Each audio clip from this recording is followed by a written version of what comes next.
educational practices. So ginagawa natin ito, we always use this on the sa COT, integration of learning. Tingnan natin yung across learning areas. No? So ngayon, paano si science learning ma-integrate? So we have the this one, no? Disciplines to create a more interconnected and comprehensive learning experience.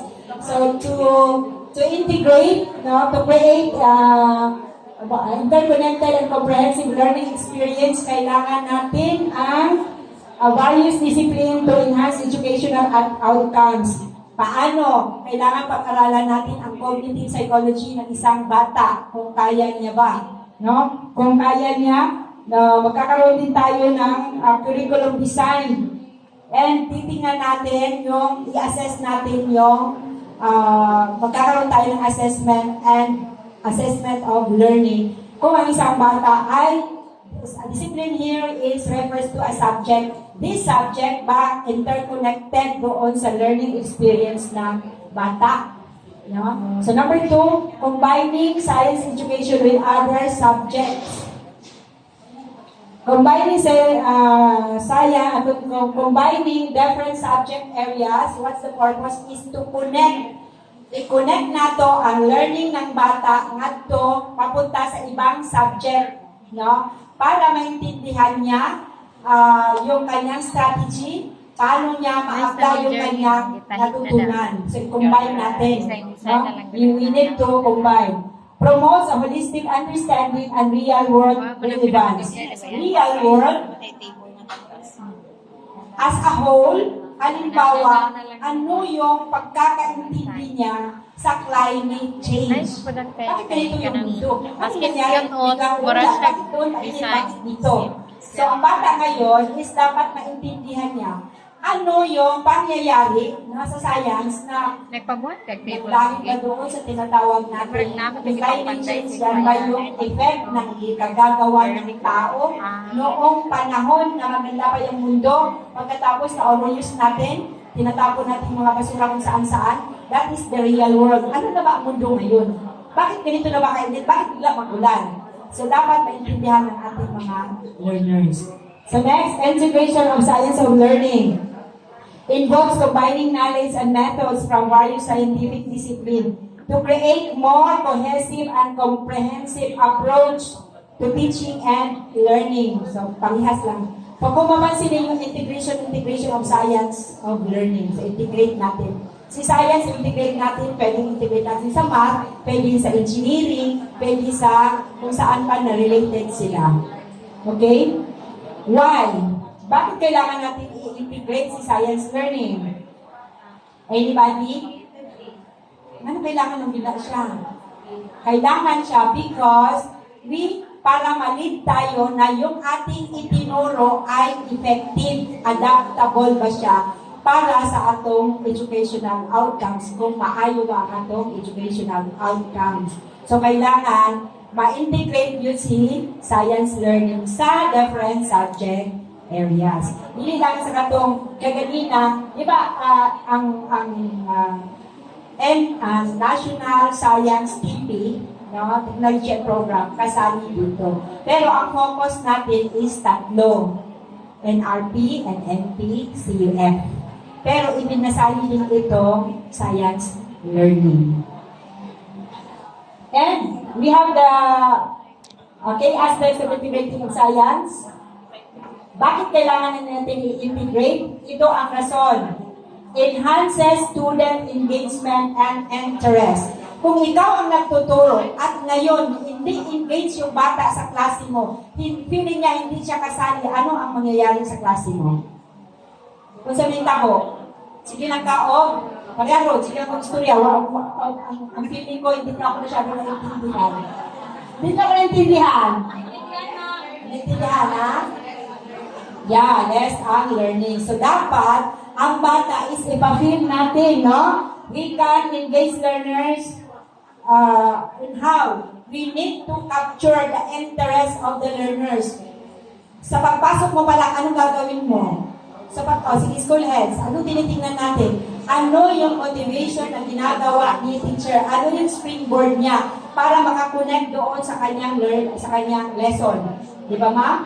So therefore, dapat ma-engage natin itong bata na, uy, ito yung lesson natin ngayon. Hindi yung class, my lesson today is about, hindi naman ganun ngayon, di ba? Ang gagawin natin, magkakaroon na tayo ng activities.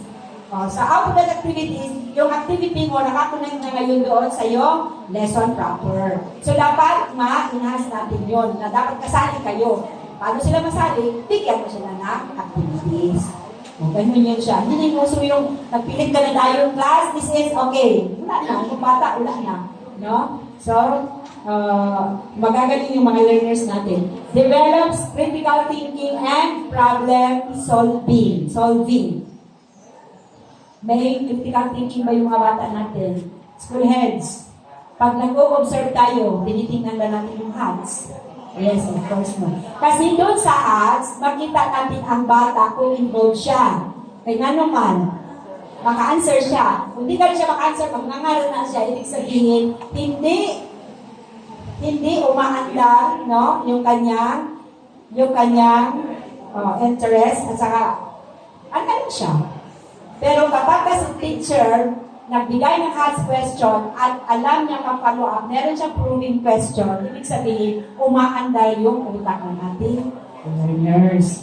Okay, prepare students for complex real world. Ano daw yun? Why do we need to prepare our learners? Of course, paglabas niya sa 4 classrooms, dapat yung learners alam niya na yung kanilang mundo ay hindi lang dito sa loob. Paglabas nila, alam nila na complicated ang labas. Ibig sabihin, hindi lang forever silang maghingi ng baon, forever silang magupo, makinig, maganyan. Ibig sabihin, pagdating ng panahon, magiging complex, no? Complicated. No? Conflict na ang buhay. So sa atin pa lang dito, yung ating learners dapat mapakita na natin sa kanila na ito yung totoong mundo. Okay, why integrate science learning? Manong daghan ng mundo? Why integrate? Bakit? So, we have the aspects of integrating science of learning. Bakit kailangan natin i-integrate ang science of learning? Okay, we have interdisciplinary approach. Ano daw din? Ano pagkaintindi natin? Sir,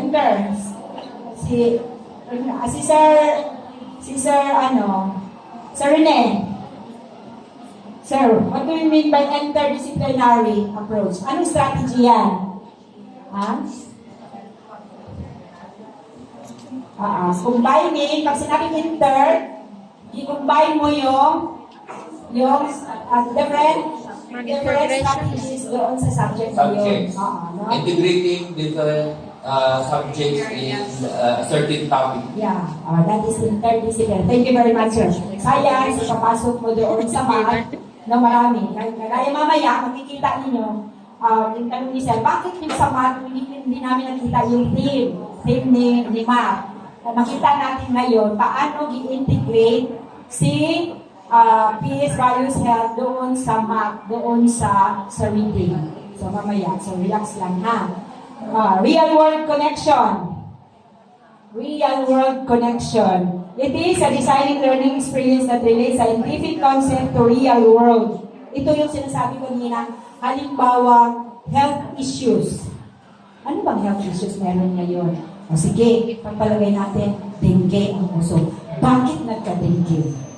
Paano mo yan i-connect? Ang dengue dati science. Paano ngayon ma-connect natin doon sa real world? Ang dengue ay nagmula sa mosquito. Explain mo yan sa mosquito. Dati science subjects, di ba, Sir Chan? Ngayon, anong epekto nun? Pagka ang ating kapaligiran ay hindi mo inalagaan, ano ang lalabas doon? Magkakasakit ka. Pagpapahalaga na ngayon, nag-integrate ka na. Marami siya, no? Marami siya makonect doon sa real world connections. Real world. Hindi lang puro theory. Hindi lang per class, ito yun siya. Anong mosquito, ma'am? Basta mosquito lang siya. Explain natin. Pagka mosquito, bago siya mag-mosquito, magkiti-kiti pa man siya, no? No? ang tawag na, sakit-kiti na siya. Basta, anak, no? Pagkatapos, pagka hindi yan mag-care, ano ba yun? Tama ba ako? Sino yung science teacher dito? Basta, pagka hindi naalagaan, hindi na ano yun, doon na magsisimula yung tingling. No? Mag-spread na siya. Paglupa doon na siya, dito na magkagat na. So, mag-connect na to. Ay, mo dyan yung tinundan mo, bakit may tingling? Bakit may tingling? Kasi doon na. Iyan yung mo. No? Okay? Are you following? Sigurado mo? Para sa sir chan, kita ng mga sinan ako. Sa sir. Smile. Asa? Asa, sir? Reward on. Pwede. For example, ako pag mag-observe ng teacher, gusto ko makita kung paano ng teacher na-integrate ang HATS sa kanyang lesson. So, dapat makonect ng teacher doon sa real experience ng bata. So, asking HATS, connecting to the real experience sa bata, ang bata mag-express siya sa kanyang sariling opinion. So, that's integrating HATS in critical thinking, higher order thinking skills sa bata. And then, integration po siya sa contextualization doon sa lesson. Okay, makarelate mo ang bata. So, may interaction between the learners and the teachers. So, thank you very much. Naintindihan? Yeah. So, depende kasi yung pag-deliver natin, depende sa teacher, paano niya i-deliver yung kanyang lesson. So, using the HATS, tapos i-connect mo sa real world, talagang maka-answer yung bata. Kasi na-experience niya no? Na-experience niya. So, ganun dapat si school heads, no? So, dapat si school heads magaling talaga mag-observe kasi magtulong man tayo sa mga learners. Pero kung si school heads, ang yan itanaw, ang maliit teacher, so hindi ka talaga makatulong kasi mali ang tinitingnan mo. Ang titingnan natin is paano niya i-deliver yung lesson at paano natin siya tulungan. Ay, may kulang siya dito. Ay, ito yung dapat. No? Pagkatapos nun, doon ka na magbibigay yung kuan. Yung sa real world niya, ganito yun. Pero para merong another integration, pwede pa rin ito idagdag. Di ba, Seth? Pwede ang integration, hindi lang siya isa na subject na integrate mo. May dalawa, may tatlo, may apat, depende kay teacher. No? Okay? So, project-based learning. O may project ka, may ginawa ka, na which is pwede rin ma-apply doon sa ibawa, sustainability project of the LGU or sa school. Paano yung gagawin ng bata? No? Project-based learning. Problem solving and critical thinking, yung sabi mo sir, no, sa HATS din yan napasok. So dapat lagi HATS. Hindi lang, what, okay, HATS na to. No? Deeper, no? Deeper siya. Okay, next, collaborative learning. Pag sinabing collaborative, that is teamwork, grupo, no? Mag-collaborate mo. Cooperation with each other. Inquiry-based learning, more on science lang ba? Hindi naman, no? Maraming subject areas na pwedeng magamit ang sa inquiry. And what's the benefits? Kung nasa stages, kung bakit kailangan natin, meron din tayong benefits na makukuha. Maglubat na ko siya.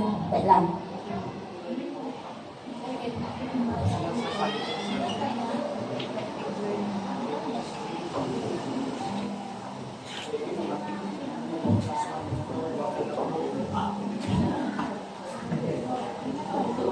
So, oras naman ulit ito. Wala pa, no? Uy, nakapay 11 na wala naka-include sa ito, Benefits of integrating science of learning. Anong benefits, no? Kung ang bata ay nabigay natin lahat, ano makukuha natin? No? Of course, kung alam natin paano natin i-deliver ang ating curriculum, ang mangyayari, meron tayong, ito yung makukuha natin. Oo nga, hindi na nag-move siya.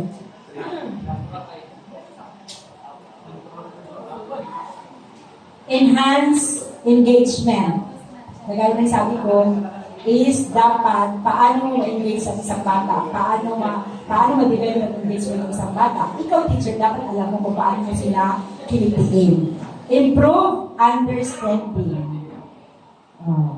Kung nakinig siya, makaka-relate siya, mati-develop yung kanyang pag-intindi sa isang lesson. Skills development. Marami siyang ma-develop na skills. Doon, nasa inquiry base, doon sa project, no? Ma-develop niya. And we have also preparation for future challenges. Na-ready na natin siya, gaya ng sabi ko kanina, sa real world, kung ano ba talagang totoong buhay, kung i-ready natin sila dito pa lang sa classroom, pinapakita na natin kung ano ang totoong buhay, na ang buhay ay hindi lang kayo nagtatanggap ng masarap na buhay, kundi pagdating ng panahon, kung ano yung ginawa nyo ngayon, ay yun din ang mangyayari sa inyo. Kung eskwela nagtarong karon, no, pag sabihan natin ng ating learners, kung nag-aral ka na mabuti ngayon, pagdating ng panahon, mapabuti ang buhay mo. Pero nagpariwara ka ngayon pa lang, 100%. Kung hindi ka magbago, wala kang patutunguhan. So yun siya ang isa na pwede natin sabihin sa ating mga learners, which is preparation for future challenges. And that's will be all. Thank you.